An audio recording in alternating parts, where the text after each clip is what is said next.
Ji in the name of Allah the most beneficial the most merciful. अस्सलाम वालेकुम dear aspirants, उम्मीद है कि आप लोग सारे ठीक होंगे और आप लोगों का पीएमएस का उर्दू का पेपर ज़बरदस्त हुआ होगा। आज की इस वीडियो में हम लोग एक एनालिसिस करेंगे कि आया पेपर कैसा था, और हम देखने की कोशिश करेंगे कि आया पेपर कितना मुख्तलिफ था प्रीवियस ईयर के एग्ज़ाम्स के इम्तहान से। तो ये हमारे पास उर्दू का आज पेपर हुआ बरोज़ इतवार को, संडे को। This is the exam of PMS Punjab. ठीक है, ओके। सो पहला सवाल था मेरे पास मज़मून लिखने का 30 नंबर के लिए। ये उर्दू का मज़मून होता है, ठीक है, और इसमें 1000 वर्ड लिखने थे लेकिन 1000 कोई भी नहीं लिख सकता, 1000 से नॉर्मली कम ही होते हैं, ठीक है। और बड़े एक टॉपिक्स की मैं आपको डिटेल्स बताता हूँ। पहली है लंबी है गम की शाम है मगर शाम ही तो है। अक्सर बच्चे इसी भी लिख के आए होंगे। तो स्टूडेंट्स, पहला टॉपिक हमारा ये था। सेकंड था तकलीद की रोश से तो बेहतर है ख़ुदकुशी। थर्ड वन इज़ ज़री राजी में बतरहेज कमी इसहाब असबाब और हल, ठीक है, कॉजेज़ इफ़ेक्ट्स आ गया था, सॉरी कॉजेज़ एंड सोल्यूशन। और शख्सियत पर मुताला अदब के आसारात। ये हमारे पास 4 टॉपिक्स हैं जो मेरे जिन जिन स्टूडेंट्स से रबते हुए हैं उसमें जो मोस्ट अटेम्प्टेड टॉपिक है वो पहला है, लंबी है गम की शाम मगर शाम ही तो है। इसके बाद जो इक़्तिबास की तशरी आया था 15 मार्क्स के लिए, ठीक है। और ये इक़्तिबास ये हम देख सकते हैं ये इक़्तिबास हमारे पास था फॉर 15 मार्क्स, ठीक है। और इसको एक उन्वान भी देना था। इसकी देखें, दर्ज इक़्तिबास की तलखीस कीजिए जो असल इबारत के लिए एक तहाई, मतलब इट सीम्स लाइक प्रेसी, ठीक है, प्रेसी की तरह है ये। आगे चलते हैं जी। अब हमारे पास 10 सेंटेंसेस थे और इन 10 सेंटेंसेस को हमने ठीक करना था। ये 10 सेंटेंसेस को हमने ठीक करना था, 10 मार्क्स के लिए था। फॉर एग्ज़ाम्पल पहला था पर्चे में सुर्ख सियाही का इस्तेमाल मना है। तो इसमें कुछ वर्ड्स ये जैसे अंडरलाइन वर्ड्स हैं, ये देखें, ये लिखा हुआ दर्ज जुमलों को इस तरह दुरुस्त कीजिए कि जुमले की साख्त मुतासर ना हो, मतलब जुमले का जो स्ट्रक्चर है वो बेहतर, वो मुतासर ना हो, ठीक है। शोरो गोया, यहाँ पर इस कदर शोरो गोया तो नहीं होता ना, गुल होता है। कसूर लाहौर के करीब वाक़िया, वाक़िया इस तरह लिखते हैं, दूसरी तरह लिखते हैं, ठीक है। ये बड़ा इजी था, ये हर किसी ने इसमें से आई कैन बेट यू के 10 में से 10 मार्क्स आराम से ले सकते हैं। तो ये बड़ा इजी पार्ट था। हमें कोलो फेल, अच्छा एनीवेज ये सारा बड़ा इजी था और इसमें से आपके 10 में से 9 मार्क्स आराम सुकून से आए हैं। इसके बाद जी ये हमारे पास 3 सवाल और इसके बाद चौथा fourth one question is was about मुहावरात। अच्छा, हमसे कितने हैं यहाँ पे 6 and we need to attempt 5, 6 out of 5 हमने कर 5 आउट ऑफ 6 हमने करने थे। और ये मेरे पास कुछ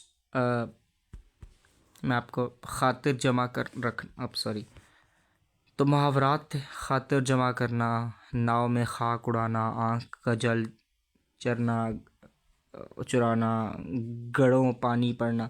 ये हमारे पास 6 थे, हमने 5 करने थे। इट वाज लाइक ईडियम्स, ठीक है, जैसे हमारे ईडियम्स होते हैं। इसके बाद G the most difficult paper sorry part जो स्टूडेंट को लगता था ये उर्दू में, वो ये वाला था। इसमें से 1 2 3 4 5 6 में से हमने 3 की तशरीह करनी थी और शायर का नाम भी लिखना था।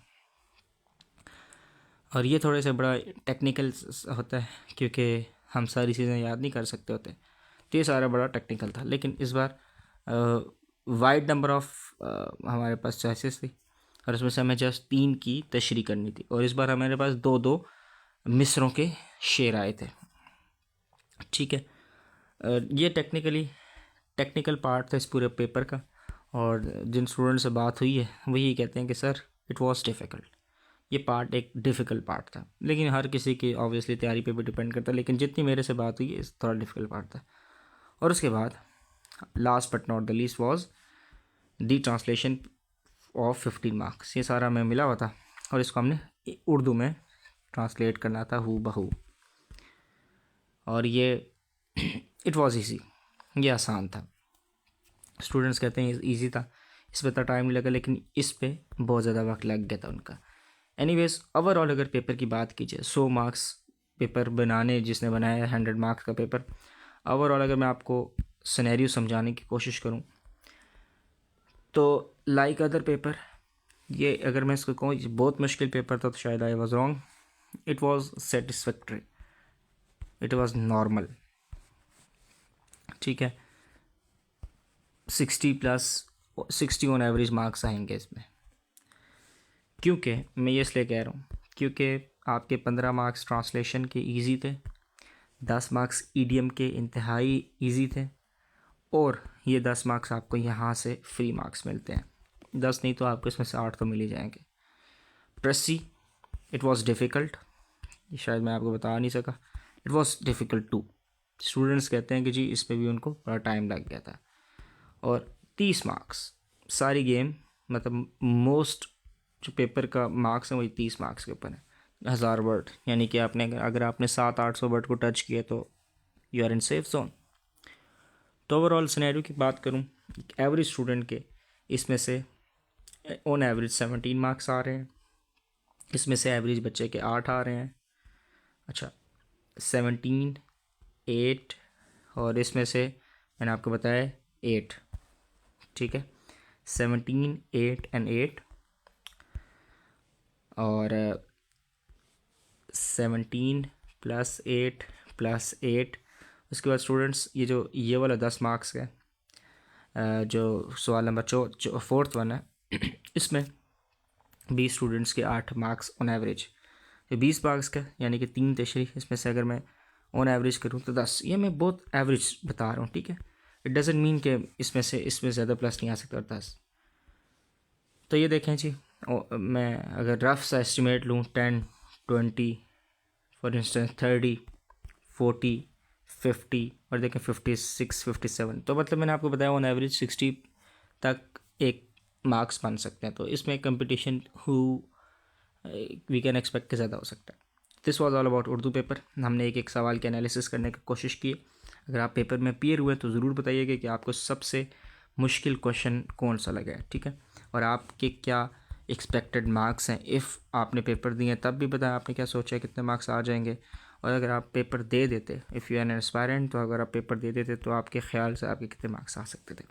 अपना ख्याल रखिएगा, मिलते हैं अगली वीडियो में। पाकिस्तान जिंदाबाद।